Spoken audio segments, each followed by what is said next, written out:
এসো স্বপ্নে গড়ি ইহকাল, কর্মে গড়ি পরকাল। আসসালামু আলাইকুম ওয়া রাহমাতুল্লাহি ওয়া বারাকাতুহু।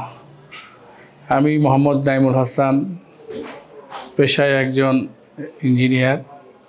আসলে মার্কাজুজ জাইতুনা আল ইসলামীর প্রথম থেকেই আমি ওনাদের সঙ্গে জড়িত। আমার আগে থেকেই একটু স্বপ্ন ছিল যে আমার দুই সন্তানকে দিনের ব্যাপারে একটু ভালো কোনো জায়গাতে ওনাদেরকে ভর্তি করানোর ফিকির করা। সেই সুবাদে যখন ভর্তির সময় আসলো, বিশেষ করে তাদের বয়স যখন 6 বছর উত্তীর্ণ হলো, আমি বিভিন্ন জায়গায় এরকমভাবে খোঁজ নেওয়া শুরু করলাম। একটা পর্যায়ে আমার বন্ধুবর এই অত্র মাদ্রাসার যিনি মোহতামিম, ওনার সঙ্গে আমার পরিচয় হলো। তো উনি আমাকে এরকম বললেন যে আমরাই তো এরকম মাদ্রাসা প্রতিষ্ঠিত করতেছি, সেই শুরুর লগ্নে কথা। তো যাই হোক, সেটা লম্বা বিষয়। সেই শুরু থেকে আজও অবধি আমার দুই সন্তান তাহমিদ হাসান এবং তারিফ হাসান দুইজনই এই মাদ্রাসাতে আলহামদুলিল্লাহ পড়ালেখা করে যাচ্ছে।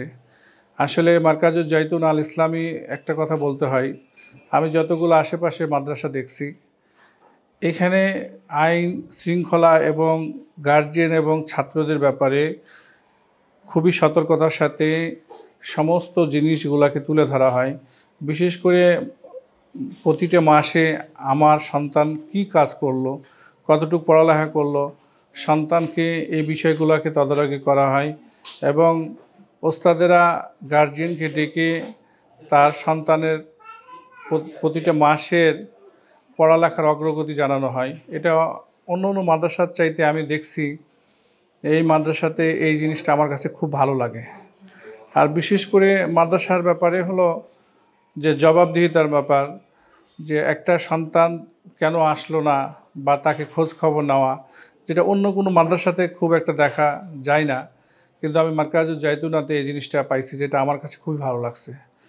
যাই হোক, জাইতুনা সম্পর্কে বলতে গেলে অনেক কথা, সর্বোপরি একটা কথাই বলবো, যদি আপনি সিদ্ধান্ত নেন যে আপনার সন্তানকে আপনি দ্বীনি শিক্ষায় শিক্ষায়িত করবেন, তাহলে আপনি একবার হলো মার্কাজুজ জাইতুনাতে এসে খোঁজ খবর নেন। আশা করি আপনাদের মনের চাহিদা এবং আপনাদের যে খোরাক এবং আপনার সন্তানকে দ্বীনি এলেমে শিক্ষায় শিক্ষায়িত করবেন, আমার মনে হয় যে এই প্রতিষ্ঠানে আপনাদের চাহিদা বাইরেও অনেক জিনিস আছে এবং আপনাদের চাহিদা পুরা হবে ইনশাআল্লাহ। সবাইকে শুভেচ্ছা এবং দোয়া। আসসালামু আলাইকুম ওয়া রাহমাতুল্লাহ। স্বপ্নে গড়ি ইহকাল, কর্মে গড়ি পরকাল।